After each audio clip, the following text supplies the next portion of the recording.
definitivamente pues tenemos con nosotros también a otro gran amigo, al periodista y escritor Francisco Paco Cruz. Querido Paco, te saludo con mucho gusto, te mando un abrazo. Toño, ¿cómo estás? Buenos días también, buenos días acá en la Ciudad de México, te mando también un abrazote. Ahora que se les fue la luz, o la energía eléctrica, que sería en esencia lo real, me pregunto si no tendrá nada que ver la Comisión Federal de Electricidad que tanto critican aquí, este, que, y para decir esto, que eso pasa en todos lados, Toño, cuando hay fenómenos naturales como los hay en Estados Unidos, en México, la falta de energía eléctrica o el hecho de que se vaya es por otras cuestiones al margen de que esté mal un sistema eléctrico. Así que esperemos que no se vaya, Toño, aquí estamos y estás en el calorcito. No te envidio porque es un calorcito Húmedo. muy diferente, muy húmedo, pero aquí estamos, Sí. Toño, aquí estamos. Sí, Paco Cruz, usted lo conoce, él ha estado alrededor del mundo como corresponsal, como periodista, se ha desplazado en varias partes, incluso de aquí de la Unión Americana, conoce perfectamente cómo son los calores aquí en el medio este de la Unión Americana y cómo es que precisamente con este tipo de clima, que es entre el calor y la lluvia, se generan las tormentas y desafortunadamente a veces algunos tornados. Pero bueno, pues ¿qué te parece, querido Paco, que comenzamos con los temas? ¿Por qué no hablamos precisamente de la OEA, de la prensa extranjera, la CIA, la misma DEA? Hoy tuvimos la participación en la conferencia de prensa mañanera de un corresponsal muy joven de la agencia AF, esta agencia española, que hizo pues una serie de recriminaciones al presidente López Obrador, específicamente sobre lo que está ocurriendo en estos momentos ahí en Venezuela. Este señor, que no pude yo identificar su nombre, salió ahí a confundir a Vicente Fox con Felipe Calderón en primer lugar, asegurando que pues había tenido su sexenio del 2006 al 2012 Vicente Fox, imagínese usted. Pero lo que más me llama la atención, querido Paco, es cómo se maneja en los medios de comunicación corporativos, incluso en las agencias, y que ya dan por hecho que se trata de definitivamente un fraude electoral ahí en Venezuela, cuando otros presidentes, el presidente Biden incluido, llaman a la cautela, llaman a la transparencia, sí, pero llaman también a que se presenten las pruebas, como lo hace el mismo presidente López Obrador. Sin embargo, bueno, pues hoy el presidente da a conocer que no va a asistir a esta reunión de la Organización de Estados Americanos, presidida, usted lo sabe perfectamente, por el derechista Luis Almagro, y que pues porque pues ha estado intentando interferir. Se pronunció Almagro sobre una especie de triunfo del otro candidato antes de que se dieran a conocer los resultados. Y bueno, pues de ahí podemos comenzar este comentario hacia otro tipo de temas alrededor, a la captura incluso del Mayo Zambada. ¿Cómo tiene esta injerencia? Bueno, pues tanto las agencias de información, los medios de comunicación corporativos, la OEA, la misma CIA, tantas cosas que ocurren, querido Paco. Toño, fíjate, es bien interesante el caso de la OEA y qué bueno que hablabas de Almagro. Almagro para mí es la cabeza, y no porque lo diga yo, sino porque sí, así lo ha demostrado. Almagro ya encabezó una intentona de golpe de Estado en Venezuela, él la encabezó. ¿Recuerdas que trataron de invadir o de hacer una incursión desde la frontera con Colombia a través de Cúcuta, que es la población fronteriza con Venezuela, y desde allí a Luis Almagro, que no solo es un político o diplomático uruguayo de derecha, yo digo que es de extrema derecha, sino que es un diplomático golpista, el mayor golpista de América Latina, que está al servicio de Washington. Y desde antes de las elecciones hay una intentona de golpe de Estado, hay una conspiración en la que participan la OEA, la prensa extranjera, se suman la CIA o el Departamento de Justicia, el Departamento de Estado de Estados Unidos, uh, eh, para orquestar no solo una guerra sucia contra Nicolás Maduro y las elecciones en Venezuela, sino que son ejes para orquestar un golpe de Estado para derrocar a Nicolás Maduro Moro. Hay un intervencionismo descarado y brutal, incluso antes de cerrar las casillas de votación en Venezuela, y por eso tiene razón el presidente Andrés Manuel López Obrador, la virtual presidenta electa, hay un intervencionismo desde antes que cerraran Y en ese evento, ese intervencionismo puede documentarse desde la prensa extranjera que cantó el triunfo de la oposición sin conocer un solo resultado. Desde antes de las elecciones decían que los chavistas se habían cansado de Maduro y lo que vimos el domingo en las pantallas fue otra cosa hasta que el Consejo Nacional Electoral de Venezuela dio como ganador ya con el 80% de los votos computados, con una tendencia irreversible, a Nicolás Maduro, sí, pero sin acta, sin nada, todos los organismos y la prensa internacional, y mira lo que decías de este jovencito del país, que la verdad lo mandaron a la guerra sin armas, sin preparación, sin haber estudiado, llegaron, hay una intentona golpista de la derecha internacional encabezada ciertamente por grupos de Estados Unidos, por Edmundo González, que fue candidato presidencial opositor, por María Corina Machado.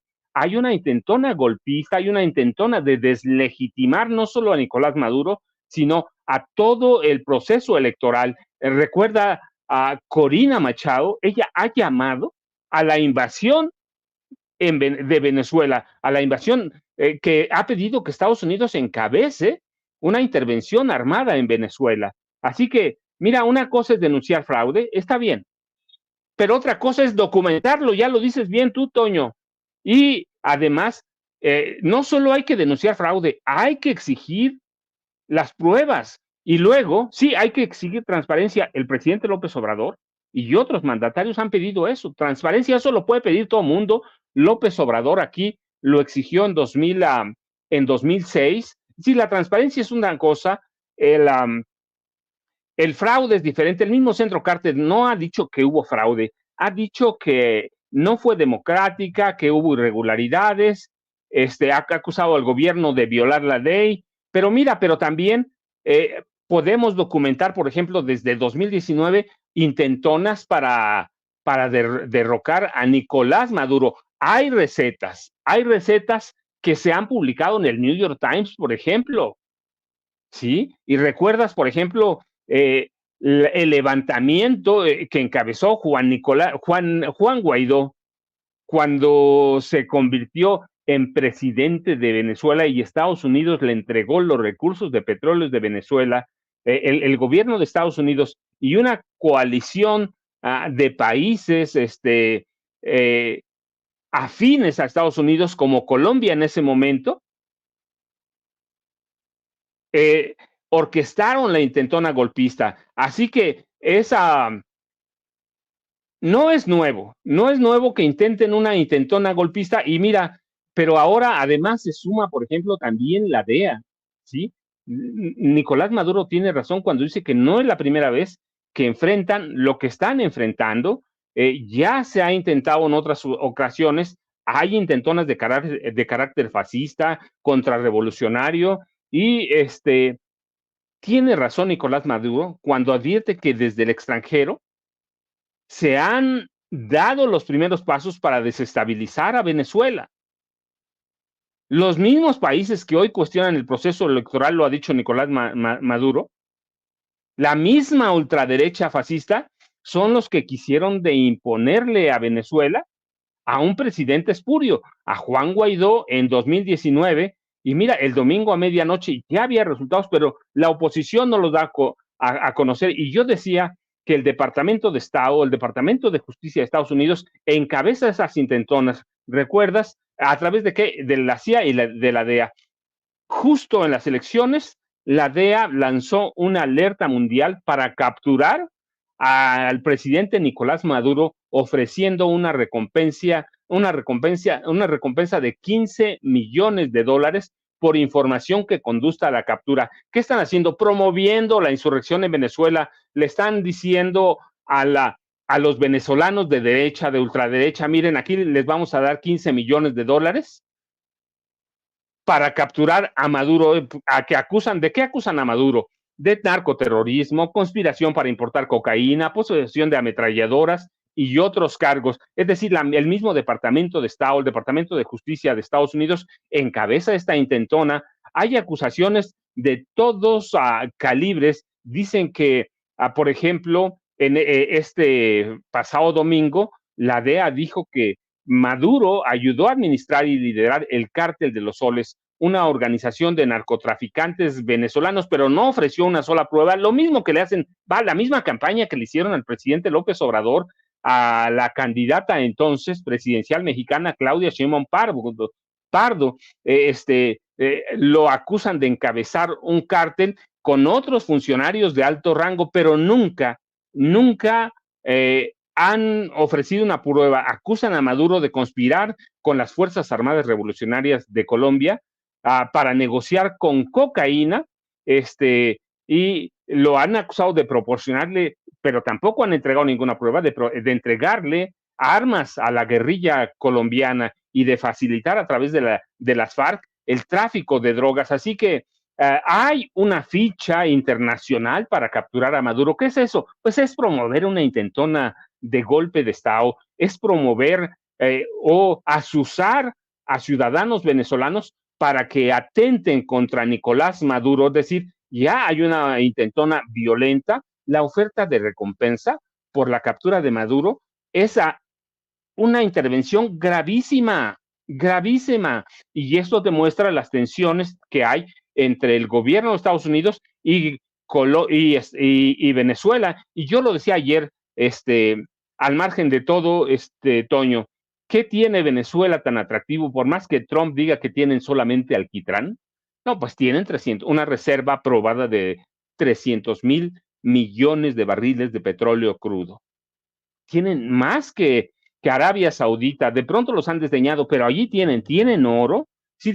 Tienen una riqueza que es muy apetitosa para el gobierno de Estados Unidos. Así que hay una intentona de golpe de Estado que se ha coordinado desde el día de las elecciones de parte de la prensa extranjera. El País, el New York Times, el Washington Post, desde antes de conocer los resultados. En esta intentona participan la DEA, la CIA, toda la derecha venezolana, pero es lo mismo que nos hicieron. Nada más que allá lo están haciendo todavía más grande. ¿Por qué? Porque el nivel de votación fue un poco mayor de lo que esperaban, pero el chavismo encabezado por Maduro tuvo 51% contra 43%. Todavía es una diferencia bastante alta. ¿Van a soltar a Venezuela? No la van a soltar. Mira, hasta las redes sociales están conspirando contra Maduro, le suspendieron sus cuentas, ¿cierto? ¿Qué es eso? Están conspirando, están silenciando al presidente de un país. Puede no gustarte, puede no ser, pero es un presidente, es una persona que tiene derecho a lo mismo que todos, pero la censura viene también de parte de las redes sociales, así que hay una conspiración gravísima, brutal contra el presidente Nicolás Maduro y contra el pueblo venezolano. Pero porque yo te decía, de pronto parece simple, pero 300,000 millones de reservas probadas en petróleo crudo es un bocado muy apetitoso, además de que tiene minerales también Venezuela que lo hacen un bocado que no va a soltar Estados Unidos por un buen rato, Toño. Sí, exactamente. Y eso es lo que yo comentaba desde muy, muy temprano, querido Paco, citándote a ti, cómo es que no le van a soltar el guante a Venezuela, pase lo que pase. Puede haber incluso, pues sí, ¿no? Cuestionamientos al proceso electoral, pero se tiene que demostrar con pruebas. Lo que tiene que hacer la autoridad electoral ahí en Venezuela, la misma oposición, Estados Unidos y todos los que están tratando de tener este injerencismo, es demostrar con pruebas que efectivamente hubo un fraude electoral y a partir de ahí, bueno, pues ya podrán el resto de los países decir, no reconocemos esta elección, no reconocemos a este presidente. Mientras tanto, pues son puras habladas. Como bien mencionas, el centro Carter lo único que dice es que pues reconoce irregularidades y cosas así, pero no presenta tampoco pruebas. Eso es lo preocupante. Y le voy a pedir al equipo que nos grabe para, antes de ir al tema que tenemos sobre precisamente pues el Mayo Zambada y Joaquín Guzmán López, platicar un poco más sobre eso, el Centro Carter, que tú conoces perfectamente. Aquí en Estados Unidos es el argumento absoluto que existe para decir que hubo un fraude en Venezuela, que el Centro Carter no reconozca la elección y que señale irregularidades. Ese es el único argumento que tienen, la única prueba que tienen, y lo que están moviendo en estos momentos en tanto redes sociales como medios de comunicación corporativos. Pero de ahí en fuera son puras habladas, son comentarios de pues extranjeros, no, de mismos venezolanos viviendo acá, de opositores al régimen. ¿Qué nos puedes decir tú sobre ese centro Carter, querido Paco? No, mira, es un centro respetado, fue invitado como observador. Y lo que yo insisto, hay que leer su comunicado. Hay que leer su comunicado. Sí, es un centro reconocido. Lo invitaron. Sí, tuvo o asistió como observador electoral. Y tiene una historia, pero no está hablando de un fraude abierto, de un fraude escandaloso. Está diciendo que hay irregularidades. Está diciendo que hay que abrir pero todo mundo se está montando en el centro Carter porque fue una representación oficial como observadores electorales, está montándose en eso, pero no ha leído verdaderamente el comunicado, no sabe lo que dice el comunicado, pues sí, mira, no yo, tú, el presidente López Obrador, la virtual presidenta o futura presidenta de México, Claudia Sheinbaum, otras personalidades, hay que recontar los votos, hay que abrirlo, hay que abrir la elección, pero eso le corresponde a los venezolanos, Toño, no le corresponde al centro Carter, por muy respetado que sea, no le corresponde a ninguna organización, le corresponde a los venezolanos. ¿Por qué? Porque yo te decía, historia, bueno, en los últimos tiempos, desde el presidente Chávez hay una intentona golpista,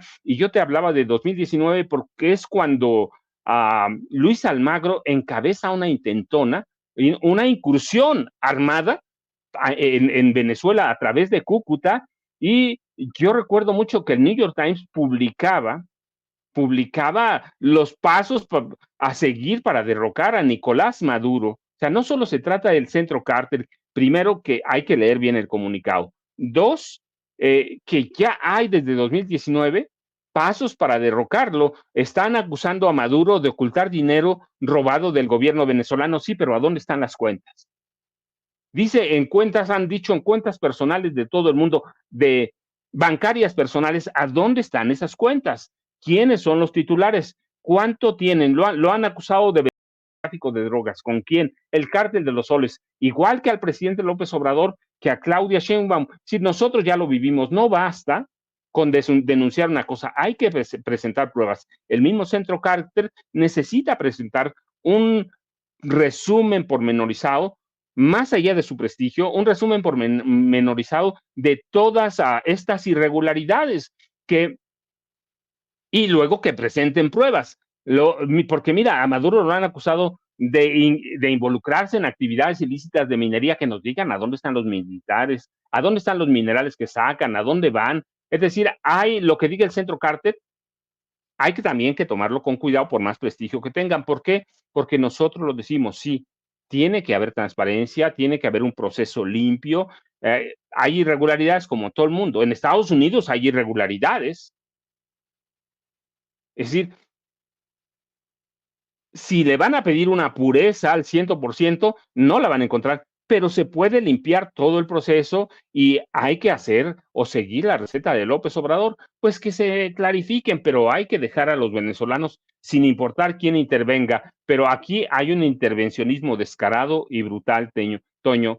Hay la oposición ha asesinado, ha perseguido, ha quemado vivas a personas, es decir, hay en la derecha de Estados Unidos hacia abajo, hay una intentona brutal por derrocar a Nicolás Maduro. ¿Lo van a lograr? Yo de momento creo que no. Me parece que el chavismo encarnado hoy en Maduro está muy sólido, está muy fuerte y tiene respaldos internacionales también, como Rusia. Así que va a ser muy complicado, pero vamos a ver ese proceso de una derecha que es violenta, que es brutal y que está engrandecida y soberbia por el apoyo que tiene como instituciones o de instituciones como el Centro Carter o el Departamento de Estado o el Departamento de Justicia de Estados Unidos, Toño. Sí, es más que evidente y clara esa intervención que hay, que existe. Le digo a usted que nos ve, que nos escucha, en estos momentos el único argumento que se tiene es lo que da a conocer una institución que efectivamente es muy respetable, que es el instituto, el Centro Carter, pero pues de ahí afuera, y el Centro Carter no presenta tampoco pruebas. presenta planteamientos, presenta argumentos. Pero mira, en todo esto de la intervención, le voy a pedir al equipo que nos grabe, querido Paco, porque también es importante pensar en lo que está ocurriendo alrededor del caso de la detención de Ismael El Mayo Zambada y del hijo mayor del Chapo Guzmán, Joaquín Guzmán López. Se ha pues planteado una y otra vez que este fue un golpe muy fuerte al cártel de Sinaloa. Sin embargo, ya lo escuchábamos hace un par de días con el exagente y director, bueno, no va más bien director de operaciones de la agencia antidrogas DEA, Mike Vigil, cómo es que pues el cártel de Sinaloa va más bien mantenerse intacto, ¿no? O sea, estas son las cabezas, pero se cumple lo que se ha cumplido a lo largo de la humanidad, lo que fue ilustrado incluso en la mitología griega como la batalla de Hércules contra la Hidra. La hidra, un animal mitológico, una serpiente mitológica de varias cabezas, que cuando le cortaba uno la cabeza, le salían 3 más, hasta que Hércules, bueno, pues consigue darle una estoqueada en el corazón. No recuerdo bien el mito, pero esa es la realidad. Yo te pregunto a ti, ¿está debilitado ya con esto el cártel? ¿Vamos a ver algún tipo de reacomodo? ¿Veremos de alguna otra forma alguna caída dentro de esta organización criminal? Mira, Toño, el caso del Mayo Zambada y de Joaquín Guzmán López, el Chapito, o uno de los Chapitos, es bien interesante por varias razones. Primero, porque tenemos prácticamente, antes de llegar a eso, tenemos una novela fantástica. En eso se ha convertido, yo no digo captura, no, la caída del Mayo Zambada. Yo digo que se ha convertido en la que caben todas las narrativas. Cada reportero tiene una narrativa, cada investigador tiene sus propias fuentes, así que tenemos como 50,000 narrativas. Entrega pactada, traición de los Chapitos, incursión de agentes de la DEA, que no fue de agentes de la DEA, que fueron agentes del FBI que entraron al territorio mexicano, que ellos planearon todo, una traición orquestada por el gobernador sinaloense Rubén Rocha Moya. Es decir, hay todo. Hoy mismo, el abogado de la familia de Joaquín Guzmán lo era el Chapo, José Luis González, dio a conocer o afirmó que no hay ninguna traición, que se entregaron a las autoridades. Es decir, tenemos un caso que se ha convertido, el caso de un capo emblemático que se ha convertido en una telenovela de esas para Televisa, a TV Azteca, Netflix, una novela fantástica que sí ciertamente tiene muchos huecos y que ya se irán llenando con el tiempo y que en el que sí hacen falta explicaciones reales, pero que no vamos a conocer de momento por la importancia que tiene. La caída del capo más buscado en el mundo, una organización que a partir de 1987, que es cuando se funda realmente el cártel de Sinaloa, podemos ir antes, pero el cártel de Sinaloa, como lo conocemos hoy, se funda en 87 y ha ido en ascenso hasta tener unos 30,000 empleados en 100 países en el mundo. Y la caída del Mayo Zambada nos plantea otras cosas que de veras Mike Vigil lo dijo con claridad. ¿Va a mover algo? No, y por eso es también, entre otras cosas, también por eso hay que poner signos de interrogación en esa captura, entrega, lo que haya sido, pero que sí es la caída del Mayo Zambada. ¿Va a mover en algo al cártel de Sinaloa? No, mira, Mike Vigil sabe lo que dice, 31 años agente de la DEA, y en ese proceso fue jefe de operaciones internacionales de la DEA, sigue siendo consultor de la DEA, y él decía una cosa el día que lo entrevistó Vicente Serrano: el cártel de Sinaloa va a permanecer intacto, así que me di a la tarea de buscar a gente que conoce toda la estructura, y mira, va a haber unos reacomodos muy leves para permitir el ascenso de Ismael Zambada Siqueiros, el Mayito Flaco, hijo del Mayo Zambada, y seguro sucesor del Mayo. El Mayito Flaco sería escoltado por sus hermanas María Teresa, Midia, Mónica y Modesta, quienes han sido vinculadas a operaciones financieras de lavado de activos y lavado de dinero. El Mayo Zambada tiene otros hijos, al que más conocemos es a Jesús Vicente, el Vicentillo, que sabemos que está en Estados Unidos, que fue uno de los testigos estelares en el caso que se siguió a Joaquín el Chapo Guzmán. Está Ismael Zambada Imperial, el Mayito Gordo, y Serafín Zambada Ortiz. pero en la línea de mando, a menos que pase un terremoto, se encuentra el Mayito Flaco, quien nunca ha sido detenido. Y de la otra célula, pues mira, el Joaquín Guzmán López, que cae también, y que hoy dice el abogado de la familia Guzmán Loera, que se entregaron por voluntad propia, tampoco hay grandes cambios, tampoco hay grandes cambios. Ovidio Guzmán Salazar es el responsable de esa célula. No, discúlpame. Ovidio está preso en Estados Unidos. Iván Archibaldo Guzmán Salazar es el capo en jefe, él es el sucesor real de el cártel de Sinaloa. Ovidio y Joaquín Guzmán López están ya en Estados Unidos. Uno preso, el otro se entregó, los dos están en Chicago. Se supone que el juicio a Ovidio comienza o el último día de septiembre, no recuerdo la fecha, o el primer día de octubre. Pero la cabeza del cártel de Sinaloa en este momento es Iván Archibaldo Guzmán Salazar. Y luego le siguen en la cadena de mando su hermano Jesús Alfredo Guzmán Salazar. Así que no hay grandes cambios. Otra célula está bajo las órdenes de Aureliano Guzmán Loera, el guano, hermano del Chapo Guzmán. Él va o puede tomar el mando de la debilitada célula de Rafael Caro Quintero, el capo de capos. Esa es una realidad. Si no hay grandes cambios, la estructura del cártel de Sinaloa se mantiene sin moverse, no vamos a esperar nada y por eso hay que dudar de que fue una captura, una operación, lo que sea. La verdad es que podemos hablar de todo. Lo real es que Joaquín Guzmán López desdeñó sus audiencias, primero la rechazó, Joaquín Guzmán López se declaró no culpable, que no inocente, que son cosas diferentes, ¿cierto, Toño? No culpable, y el Mayo que no compareció y que va a enfrentar, hoy debe estar en una audiencia, pero la realidad es que la única realidad es que el cártel de Sinaloa no mantiene su estructura y que la caída del Mayo Zambada pone fin a la era de los capos fundadores del cártel de Sinaloa, que nace, insisto, en 1987, no antes, no después. En 87 se registra el rompimiento real de lo que fue el cártel Guadalajara y se unen en ese momento como cómplices el Mayo, el Chapo, Luis Héctor Palma Salazar, el Güero Palma, y Juan José Esparragosa Moreno, el Azul, quien flotaba entre el cártel de Sinaloa y el cártel de Juárez. Y hoy, con la caída del Mayo Zambada, se acaba esa vieja estructura. La otra, la nueva, permanece ahí con los herederos, Toño, que así funcionan estos negocios, así se hacen, así que no hay grandes cambios y vamos a tener que esperar un buen rato para llenar esos huecos que hay en la historia de la caída del Mayo Zambada y de la caída de Joaquín Guzmán López, que hay que recordarlo, pues está muy joven, si negocia bien, si traiciona a uno que otro capo, puede alcanzar una sentencia y en 10 años estar fuera de la cárcel y gozar de parte de las riquezas que hizo como capo, Toño.